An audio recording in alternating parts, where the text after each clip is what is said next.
E20 petrol use பண்ணுறதுனால நிறைய social மீடியாஸில் என்ஜினுக்கு கேடு, அதே மாதிரி மைலேஜ் ரொம்ப கம்மியாகும் அப்படின்னு சொல்லிட்டு நிறைய மக்கள் கருத்து தெரிவிச்சிருந்தாங்க. மத்திய அரசாங்கம் ஒரு ப்ரெஸ் ஸ்டேட்மெண்ட் கொடுத்துருக்காங்க. அதாவது அதில் என்ன சொல்லியிருக்காங்கன்னா, E15க்கு மேற்பட்ட எத்தனால் கலவை கொண்ட எரிபொருள் 3.5 வருஷத்துக்கு மேலாக பயன்படுத்துகிறாங்க. E19, E20 எரிபொருள் 2.5 ஆண்டுகளுக்கு மேலாக பயன்பாட்டில் உள்ளது. ஸோ இந்த காலகட்டத்தில் எத்தனால் கலவை காரணமாக என்ஜின் கோளாறு அல்லது வாகன பழுது ஏற்பட்டதாக எந்த ஒரு புகாரும் வரல.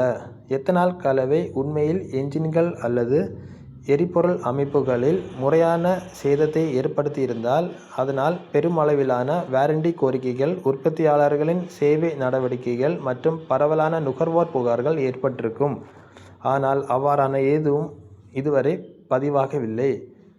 எத்தனால் புதிய எரிபொருள் அல்ல, அது பல நாடுகளில் பயன்படுத்தப்பட்டு வருகிறது. குறிப்பாக பிரேசில் போன்ற நாடுகள் பல தசாப்தங்களாக அதிக அளவில் எத்தனால் கலவை கொண்ட எரிபொருள் பயன்படுத்திட்டு வராங்க. இந்தியாவில் எத்தனால் கலந்த petrol, ethanol blended petrol EBP திட்டம் 2001ஆம் ஆண்டில் முன்னோடி திட்டமாக தொடங்கப்பட்டது. 2006ஆம் ஆண்டு E5 அறிமுகப்படுத்தப்பட்டது. 2013-14ஆம் ஆண்டில் எத்தனால் கலவை சுமார் 1.53% மட்டும் இருந்த போதிலும் அதன் பின்னர் தேவையான உற்பத்தி திறன், உள்கட்டமைப்பு மற்றும் ஒழுங்குமுறை அமைப்புகள் உருவாக்கப்பட்டதை தொடர்ந்து திட்டமிட்ட மற்றும் படிப்படியான முறையில் கலவை விகிதம் தொடர்ந்து உயர்த்தப்பட்டுள்ளது. அடுத்தது பார்த்திங்கன்னா, ரெண்டாவது ஸ்டேட்மெண்ட் என்னென்னா, சுமார் 30 கோடி வாகனங்கள் பயன்படுத்த முடியாத நிலைக்கு வந்துவிடும் அப்படின்னு ஒரு ஸ்டேட்மெண்ட். E19, E20 எரிபொருளும் 2.5 ஆண்டுகளுக்கு மேலாக பயன்பாட்டில் உள்ளது. இந்த காலகட்டத்தில் 20 கோடி இருசக்கர வாகனங்கள், 3 கோடி பெட்ரோல் கார்கள் இந்த எரிபொருளை பயன்படுத்தி உள்ளன.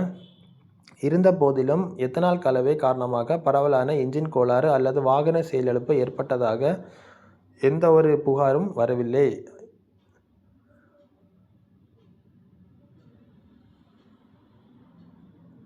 கூற்று 3 பார்த்திங்கன்னா, E20 வாகன உற்பத்தியாளர்கள் தனிப்பட்ட முறையில் தெரிவித்துள்ளனர் விரும்பத்தக்கதல்ல என்று.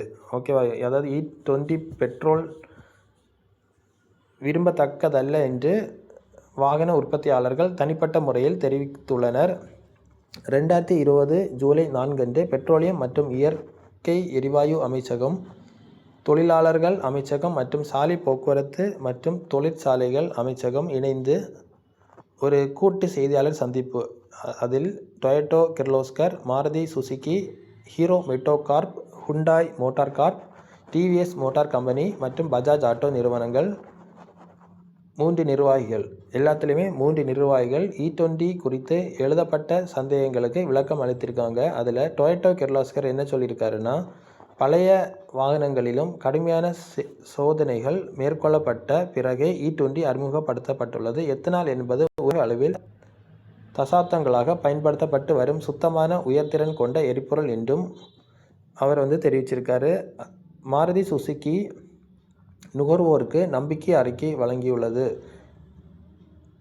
2.84 கோடி வாகனங்கள் தரவுகள் ஆய்வு செய்ததில் முதலில் E20 சான்றிதழ் பெறாத 1.5 கோடிக்கு மேற்பட்ட பழைய வாகனங்களிலும் E20 உதிரி பாகங்களிலும் ஆயுட்கால குறைவு எதுவும் இல்லை என்று தெரிவித்துள்ளனர் மாருதி சுசுகி.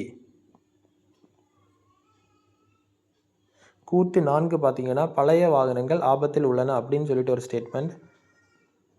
சுமார் 1.5 கோடி வாகனங்கள் ஆரம்பத்தில் E20க்கு இணக்கமானவை என்று சான்றளிக்கப்பட்டதாகவே இருந்த போதிலும் அசாதாரண அரிப்பு இல்லை, அசாதாரண தேய்மானம் இல்லை, உதிரி பாகங்களின் ஆயுட்கால குறைவும் இல்லை.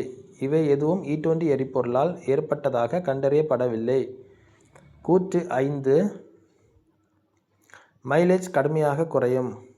ஓட்டும் பழக்கம், போக்குவரத்து நெரிசல், வாகன பராமரிப்பு, டயர் காற்றழுத்தம், ஏர் கண்டிஷனர் பயன்பாடு ஆகியவை முக்கியமானவை ஒரு மைலேஜை பொறுத்த வரைக்கும்.